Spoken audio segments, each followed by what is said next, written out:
ডুয়ার্সের ধিক্কার সভা, বিজেপি ছেড়ে তৃণমূল কংগ্রেসে যোগদান।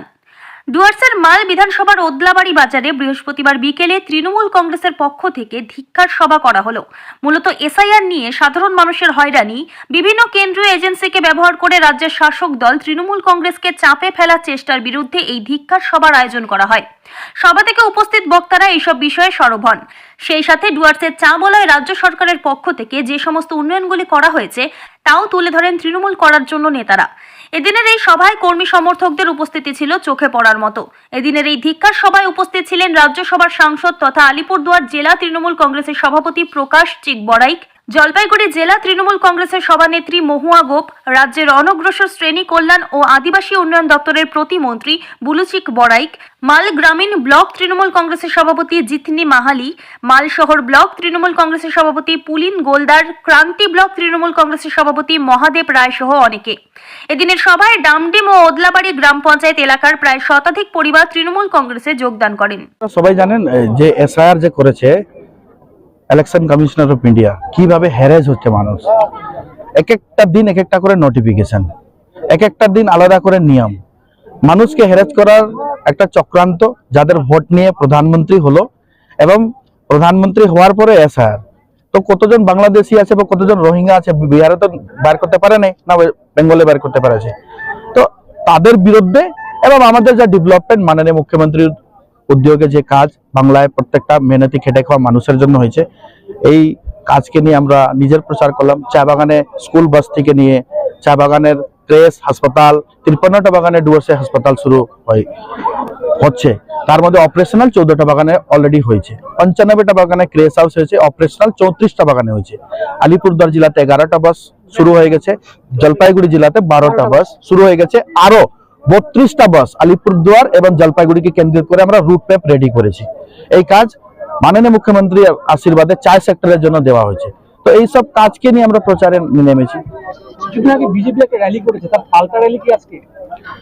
বিজেপি কি করে না করে ওদের ম্যাটার, কিন্তু আমরা আগে থেকে রেডি ছিলাম যে এখানে একটা র্যালি হবে এবং এই র্যালি কিন্তু দেখতেছেন এই মানুষের সবাইকে নিয়ে আমরা র্যালি করব।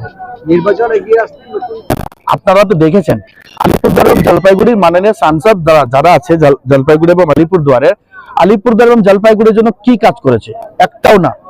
অলরেডি আমিও ডিআরএম আলিপুরদুয়ার এবং ডিআরএম কাটিহার, এই দুই যে রেলের কমিটি আছে ওর মধ্যে আমিও আছি, কয়েকবার প্রত্যেকটা ট্রেন এবং নতুন ট্রেনের লিখিত আমিও কিন্তু সাবমিট করেছি এবং নতুন যদি কোনো কাজে তাকে স্বাগত জানাবো, কিন্তু এদের মাধ্যমে হয় নাই। এবং বিজেপি এখন একটা ললিপপ দেখাচ্ছে ভোট চলে আসছে বলে। আমি চাই হাসিমারাতে এয়ারপোর্ট হোক। 38 একর জমি হাসিমারার এয়ারপোর্ট জন্য government of West Bengal civil aviation ডিপার্টমেন্টকে দিয়েছে এবং সিভিল এভিয়েশন ডিপার্টমেন্ট এবং এয়ারফোর্সের জন্য কিন্তু এটা হচ্ছে না। গভর্নমেন্ট 38 একর জমি দিয়েছে। আমি চাই মেডিকেল কলেজ হোক, আমি চাই এমসের মতন ব্যবস্থা জলপাইগুড়ি এবং আলিপুরদুয়ারে হোক। আমি এটাও প্রজেক্ট করতেছি যে ফরলাইনের কাজ জলপাইগুড়ি দিয়ে যাচ্ছে, এই ফরলাইনের কাজ কেন ডোজ দিয়ে হবে না? বাকপুল নিয়ে ফরলাইনের হোক, ট্রান্সপোর্ট মিনিস্টারকে লেটার করেছি। কয়েকটা সেক্টরে ভালোভাবে কাজ করার জন্য অনেক কিছু প্রজেক্ট কিন্তু আমাদের দিয়ে কিন্তু হবে এবং জলপাইগুড়ি আলিপুরদুয়ার দুইটাই বলতেছে এবং ইনক্লুডিং কুচবিহার। সাংসদরা ঘুমাইতে যায়, এরা জিতার পরে ওখানে ঘুমাইতে যায় আর উল্টাপাল্টা কথা বলে আসে। পার্লামেন্টে কোনো বক্তব্য চা বাগানের জন্য, চা সেক্টরের জন্য, আদিবাসী, রাজবংশী, নেপালি, বোরো, টোটো, রাভা, মেজ, বেঙ্গলি, বিহারি এই কমিউনিটি যে বসবাস করি আমরা এখানে, বা খ্রিস্টান, মুসলিম, মাইনরিটি, বৌদ্ধিস্ট, কারোর জন্য এরা কোনো কাজ বলেই না। ওখানে বললে তো কাজ হবে, বলেই না। এখন 2 মাস পরে ইলেকশন, এটা ললিপপ দেখানো হচ্ছে। আমরা প্রত্যেকটা ডেভেলপমেন্টকে স্বাগত জানাবো, কিন্তু এটা আমাদেরও প্রজেক্ট ছিল। চাষী উন্নতি প্রকল্পের কথা আপনি বললেন, দেখা যাচ্ছে ওদলাবাড়িতে ছিল নিজের বাড়ি যে কোয়ার্টার, এই কোয়ার্টার ওদেরকে কিন্তু ছাড়তে লাগে নাই। ওদেরকে শিফটিং করার জন্য যে ঘর দেওয়া হয়েছে, ওরা না গেলেও রিলেটিভকে পাঠাবে, ওদের জন্য হ্যান্ড ওভার করা হয়েছে। কিন্তু এখন মাননীয় মুখ্যমন্ত্রীর আশীর্বাদে আমরা যেটা বুঝাইতে পেরেছি যে ওদেরকে চাই সুন্দরের জন্য ল্যান্ড পাট্টা যারা পাবে ওদেরকে 1,20,000 করে দেওয়া হবে এবং ওদের নিজের ভিটতেই কাজটা হবে। অলরেডি আলিপুরদুয়ার জেলাতে 23,000 পার্মানেন্ট ওয়ার্কারদের টাকা কিন্তু ট্রানজাকশন হয়েছে, যার মধ্যে জলপাইগুড়ি জেলাতে কয়েক হাজার লোকের টাকা কিন্তু অলরেডি ওদের অ্যাকাউন্টে ট্রানজাকশন হয়ে গেছে। তার মানে কেন যাচ্ছে না আবাসনে? ওদেরকে হ্যান্ড ওভার করা হয়েছে। এখন কেন যাচ্ছে না, বেসিকলি একটা বাগান কিনে তো আমি কোনো কিছু বলবো না, কিন্তু ওদেরকে টোটালি দেওয়া আছে, ওদের পরিবার থাকবে এখানে, ওদের জন্য ওই কাজটা। এখন এটা কনস্ট্রাকশনের কাজ নতুন করে হবে না, ওদেরকে অ্যাকাউন্টে টাকা দেওয়া হবে, ওরা নিজের কোয়ার্টারকে একটু রিপেয়ারিং করে থাকার মতন ব্যবস্থাতে থাকুক, কেন কোম্পানি কোনো ঘর রিপেয়ারিং করে না। বিজেপির বক্তব্য তারা ক্ষমতা আসলে তেল নদী তারা করে দেবে, কি বলবেন এটা? দেখেন, বিজেপি যখনই কোনো বিধানসভা লোকসভা যখনই হয় তখনই তারা কিন্তু প্রত্যেক এক একটা সময় এক এক রকম কথা বলে। তারা মানুষকে কথা দিয়েছিল যে অ্যাকাউন্ট খুলে আমরা 15 লক্ষ টাকা দিয়ে দেবো, মানুষ সেটাও পায় নাই। আর নিশ্চয়ই আপনারা জানেন যে আমাদের যে করিমুল যেটা আমাদের রাষ্ট্রপতি পুরস্কার পেয়েছে, ওকে দিল্লিতে ডাকা হয়েছিল। দিল্লিতে ডাকার পরে ওনাকে জিজ্ঞাসা করা হয়েছিল আপনার কিছু কথা থাকলে আপনারা বলুন। তখন উনি বলেছিলেন আমাদের দেশের প্রধানমন্ত্রীকে যে যদি এই চেল ব্রিজ করে দেওয়া হয় তাহলে ভালো হবে মানুষের জন্য। তখন উনি কথা দিয়েছিলেন আপনাকে আমরা কথা দিচ্ছি যে আমরা চেল ব্রিজ করে দিব, কিন্তু 10টা বছর পেরিয়ে গেলে এখনো চেল ব্রিজ হয়ে নাই।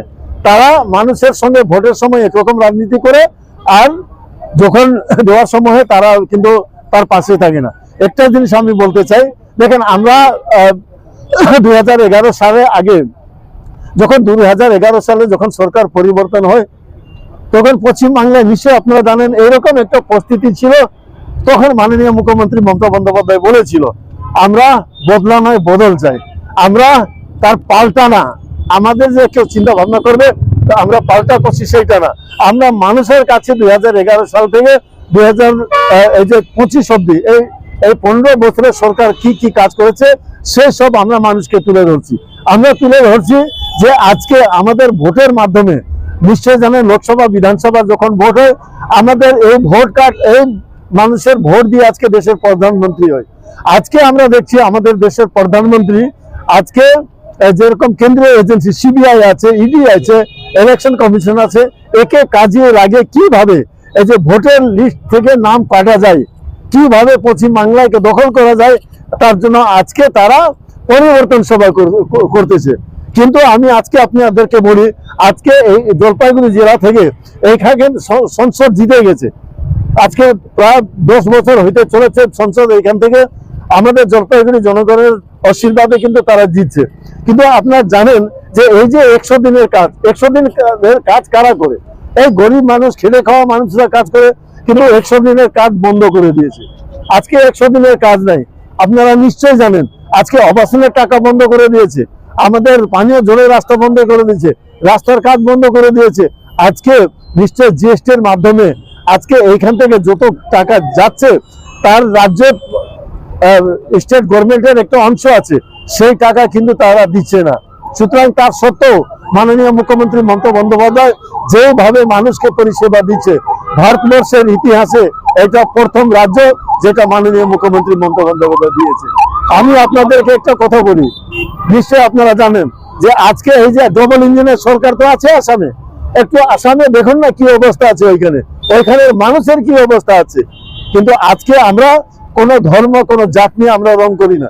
নিশ্চয় আজকে সরকারের যত প্রকল্প আছে সেটা সমস্ত মানুষ, এইখানে কোনো রং দেখি না, কোনো জাত দেখি না, কর্মধর্ম দেখি না, কোনো দল দেখি না।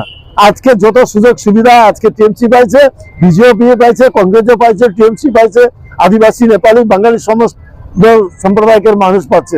সুতরাং এটা আমাদের কাছে সবচেয়ে বড় পাওনা। দেখেন, ক্ষমতায় নিশ্চয়ই আমাদের মাননীয় মুখ্যমন্ত্রী মমতা বন্দ্যোপাধ্যায় 2021 সালে একটা কথা দিয়েছে, আপনারা নিশ্চয়ই জানেন, আমাদের ইশতেহারে লেখা ছিল যদি পুনরায় 2021 সালে আমরা যদি ক্ষমতায় আসি তাহলে আমরা লক্ষ্মী ভান্ডার করে দিব। সেটা আজকে প্রমাণ আছে যে আজকে লক্ষ্মী ভান্ডার করে দিয়েছে মানুষ। আমাদের দিদি কথা দিয়েছিল ট্রাইবেলদের জন্য আমরা জয় পেনশন করে দেবো, আজকে রাজবংশীদের জন্য তফসিলি বন্ধ করে দেবো। দিদি যা কথা দিয়েছিল আজকে সে সব কথা রেখেছে। কিন্তু আমাদের দেশের প্রধানমন্ত্রী উনি বলেছিল 15 লক্ষ টাকা দেবো, অ্যাকাউন্ট খোলার কথা বলেছিল, কিন্তু 15 পয়সাও পায় না। সুতরাং নিশ্চয়ই আগামী দিনে আমাদের সবচেয়ে বড় কথা আপনারা নিশ্চয় জানেন, আমাদের অল ইন্ডিয়া তৃণমূল কংগ্রেসের সাধারণ সম্পাদক অভিষেক বন্দ্যোপাধ্যায়, আপনারা নিশ্চয়ই জানেন ইতিমধ্যে হরিপুরে আসছিল। এই হরিপুরে বলছে 2026 বিধানসভা নির্বাচনে যদি আমরা তৃণমূল কংগ্রেস ক্ষমতায় আসলে প্রথম কাজ হবে এই যে গরিব মানুষ যারা শ্রমিক আছে, যারা চা বাগানে কাজ করে, এই যে 250 টাকা থেকে 250 টাকা অব্দি নিয়ে আসলো, 2026-এর পরে প্রথম কাজ হবে তাদেরকে 300 টাকা করে দিব। মানুষ তো এইটাই চায়। তো সুতরাং এটা আমাদের কাছে সবচেয়ে বড় পাওনা। তারা দ্বিতীয় সেতু করছে, আপনারা বাধা দিচ্ছেন, তারা বলে তারপরে ওরা করে দিচ্ছে। না। 26-এর লড়াই কি সেবক ব্রিজ নিয়ে হবে? দেখেন, সেই কথাটা তো পশ্চিম বাংলার জনগণ বলবে, আমাদের ডুয়ার্স তারাইয়ের জনগণ বলবে যে আজকে তার জবাব 2026 দেবে, যে আজকে তারা ওকে নিয়ে রাজনীতি করছে। আমরা বলছি তো, আমরা সেরকম কোনো রাজনীতি করি না। আমরা 5টা বছর সবসময় মানুষের পাশে আছি, আমরা সবসময় তাদের ডেভেলপমেন্টের জন্য কাজ করছি। সুতরাং তার সঠিক জবাব আজকে মানুষ দিবে। আপনারা দেখতেই পাচ্ছেন যে আজকে আমরা 24 ঘন্টার মধ্যে, এই যে আমাদের আজকে একটা জনসভার আয়োজন করেছি, 24 ঘন্টার মধ্যে যদি আজকে আমরা 15 দিন সময় পাইতাম, তাহলে ঐতিহাসিক জনসভা হইতো। আজকে প্রমাণ করে দিল বিজেপি যত শক্তি লাগাক না কেন, মাল বিধানসভা তৃণমূল কংগ্রেস যে দখলে আছে আর আগামী দিনও থাকবে।